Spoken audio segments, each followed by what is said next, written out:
You check your bank account more often than you used to, not because you're excited, because you're quietly anxious. The numbers aren't bad exactly, but they're not moving the way you imagined 5 years ago or 10 years ago. You got a raise last year, 2 raises actually, and yet somehow the gap between payday and payday feels tighter than ever. You haven't stopped working hard. You haven't started being irresponsible. But something invisible is happening to your financial life. Something that doesn't show up on a credit report or a net worth calculator, and that's exactly why it's so dangerous. Today, we are going to talk about the quiet way Canadians are falling behind financially without realizing it. This is not about a stock market crash or a housing correction. This is about something much slower, much more subtle, and much more personal. And once you see it, you will never unsee it. Let's start with a number that sounds fine. According to Statistics Canada, the median after-tax income for Canadian families was around $71,000 in 2023. That number has grown slightly over the past decade. Slightly. Now, if you only looked at that number, you would think, okay, things are stable, a little better than before. Not amazing, but fine. But here is what that number does not tell you. It does not tell you what that income can actually buy. Let's go back 10 years. In 2015, the average rent for a 2-bedroom apartment in Canada was about $1,050 per month. Today, over $900. That is not a small increase. That is an 80% jump in just 1 decade. Groceries. A basket of basic staples that cost $100 in 2015 now costs you nearly $150. And that is if you are careful. A car, a cell phone bill, internet, insurance, all of them have risen faster than wages for the better part of 10 years. So here is the quiet crisis. Your income might have gone up by 10% over the last decade, but your expenses have gone up by 30, 40, sometimes 50%. And that gap is not a recession. It is not a crash. It is a slow, steady, almost invisible erosion. And you do not feel it all at once. You feel it on a Tuesday night when you realize you cannot afford takeout twice in 1 week. You feel it when you look at your TFSA and realize you have not contributed in 6 months. You feel it when an unexpected $800 repair puts you in a bad mood for 2 weeks. But you do not name it because nothing dramatic happened. You just fell behind quietly. Now, here is where it gets uncomfortable. Most Canadians think falling behind financially looks like a job loss, or a divorce, or a medical emergency. And those things do cause financial disaster. But the quiet way is different. The quiet way is still having a job, still paying your bills, still putting a little bit away each month, but watching the finish line move further and further away with every passing year. Let me give you an example. In 2015, a young professional in Toronto making $55,000 a year could reasonably afford a 1-bedroom apartment, save 10% of their income, take a modest vacation, and still have room for small luxuries like eating out twice a week. Fast forward to 2025, that same job now pays maybe $62,000. But rent for that same apartment has nearly doubled. Groceries are up 40%. A restaurant meal that cost $15 is now $24. And public transit also up. So our young professional is doing everything right. No debt, no lavish spending. But at the end of the month, after rent, food, phone, internet, transit, and 1 modest night out, there is nothing left for savings. And definitely nothing left for a down payment. On paper, they have a job. They are paying their bills. They are not behind by any traditional measure. But in reality, they are falling further and further away from any version of financial security every single month. And here is the cruelest part. Because nothing catastrophic happened, they blame themselves. They think, maybe I should budget better. Maybe I should cancel my Netflix. Maybe I should work more hours. But the math does not lie. Wages for most Canadians have grown roughly 5% per year after inflation over the last decade. Meanwhile, housing costs have grown nearly 5% per year. Groceries have grown 5%. Utilities, insurance, transportation, all outpacing wage growth. You are not failing.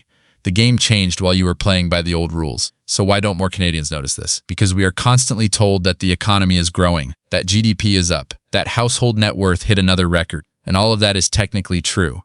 But household net worth and your personal experience are 2 completely different things. Let me break down the illusion. Most financial headlines celebrate aggregate wealth. Total Canadian household net worth hit $6 trillion recently. That number gets repeated everywhere. Politicians mention it, news anchors mention it, and it is real. But it is also deeply misleading because that number is not evenly distributed. And more importantly, that number includes assets you cannot spend. Let me explain. Imagine a 55-year-old couple in Vancouver. They bought their home in 2007 for $650,000. Today, that home is worth $1 million. On paper, their net worth is enormous. They are paper millionaires many times over. But here is their real life. Their mortgage is paid off, but their property tax is $11,000 a year. Their home insurance is $2,500. Maintenance, repairs, utilities, another $8,000 easily. Their combined after-tax income from pensions and part-time work is $85,000 a year. They are not poor, but they are also not rich. They cannot sell the house because rents in Vancouver are $3,500 a month for a 2-bedroom. They could downsize, but after transaction costs, buying something smaller would eat up most of their equity. And they cannot borrow against the house easily because they are retired and have limited income. Their wealth is trapped. It looks amazing on a spreadsheet and feels like handcuffs in real life. Now add this couple to the national statistics. They make the average look wealthy. They make the headlines sing. But their Tuesday night is a calculator, a worrying property tax bill, and the quiet realization that their house is not a retirement plan. This is the quiet way Canadians fall behind. Not because they are broke, but because the wealth they think they have is not wealth they can actually use. And here is the part almost no one talks about. The Bank of Canada, economists, and financial journalists all measure household financial stress using metrics like the debt-to-income ratio or the mortgage delinquency rate. And by those metrics, things look okay. Delinquencies are low. Debt payments as a share of income have risen but are not at crisis levels. But these metrics miss the quiet deterioration, because the real measure of financial health is not whether you are making your payments today. The real measure is your financial buffer, your breathing room, your ability to absorb a shock without everything falling apart. And on that measure, Canada is quietly breaking. Let me show you the numbers that do not make headlines. According to a 2024 survey by Manulife Bank, nearly half of Canadians say they are within $200 of not being able to pay all their bills and debt obligations each month.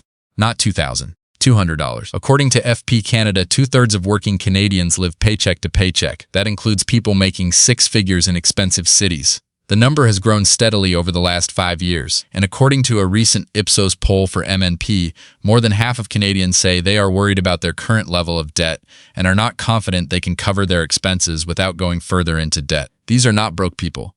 These are working professionals, homeowners, people with good credit scores, and they are living on a knife's edge without realizing it, because nothing terrible has happened. No job loss, no medical emergency, just a slow grinding erosion where expenses crept up and income did not keep pace. And then one day you look at your bank account after paying all the bills, and there is nothing left. This is the quiet way. Now, if you are listening to this and feeling uncomfortable, you are not alone. And more importantly, there is a way out.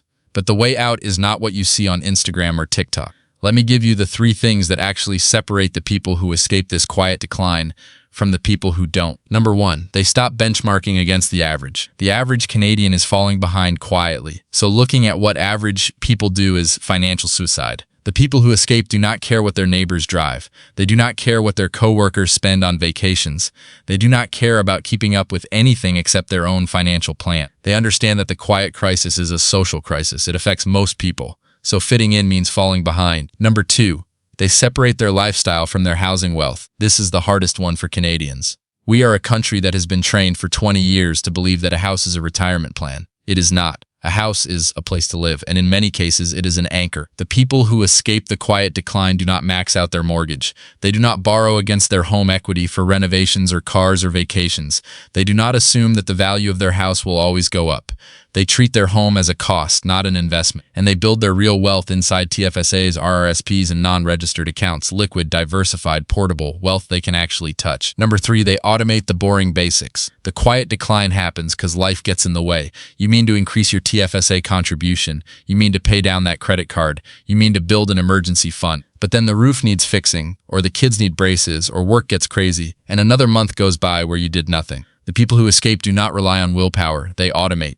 A small automatic transfer into a TFSA every payday, an automatic increase every time they get a raise, an automatic payment toward debt every month. These are not exciting. They are not viral, but they are how you build real wealth while everyone else is quietly falling behind. Let me give you a concrete example of how this works. 2 professionals, same income, same city, same age. One buys the maximum house the bank will approve. They have a beautiful home, but their mortgage payment, property tax, insurance, and utilities eat 60% of their take-home pay. After that, plus food, transportation, and basic bills, there is almost nothing left. They own a $1, $3 million asset and have $4,000 in their bank account. The other buys a smaller home, a townhouse, less impressive at dinner parties, but their housing costs are 40% of their take-home pay. The extra 20% goes automatically into a TFSA and an RRSP every month. After 10 years, they have $180,000 in liquid investments. After 20 years with compound growth, nearly $700,000. Who is actually wealthy? The person with the $1 million home and no savings, or the person with the modest home and hundreds of thousands in accessible, growing, diversified wealth? The headlines celebrate the first person. The quiet reality is that the second person is free. So let me ask you directly, if you needed $30,000 in 2 weeks, could you get it? Not from a line of credit, not from a credit card, not from borrowing against your home, but from money you actually have. Cash, investments, savings. Most Canadians, including many homeowners with seven-figure net worths, would say no, and that no is the quiet measurement of how far behind you have fallen without realizing it. You have a job, you have a house, you have nice things, but you do not have options. And options are what real wealth buys you. The good news is that reversing the quiet decline does not require a miracle. It does not require a six-figure salary or a lucky stock pick. It requires one decision. The decision to stop measuring your financial health by what you own and start measuring it by what your money can actually do for you. Can it cover 4 months of expenses if you lose your job? Can it pay for a dental emergency without panic? Can it let you take a year off to start a business or raise a child or care for a parent? That is real wealth, and it is available to almost everyone, just not everyone chooses it. Because choosing it means saying no to the bigger house, no to the newer car, no to the vacation that would max out the credit card. It means looking wealthy on Instagram but being wealthy in real life. And those are two different things. Canada is not a poor country. Canadian workers are not lazy. But the structure of our economy, the relentless rise in housing and food and utilities, the stagnation of wages, and the constant pressure to consume, all of it quietly pushes us backward while we stand still. The only way out is to see the game clearly, to stop chasing the things that make you look rich and start chasing the things that make you free. If this video made you feel something uncomfortable, good. That discomfort is the first step. The second step is a decision. And the third step is a single automatic transfer into an account that only exists for your future self. Do that today, not tomorrow, not next month, today. Because the quiet decline happens 1 month at a time, and the quiet recovery can too. If you learned something from this video, hit subscribe, and then go check your automatic transfers.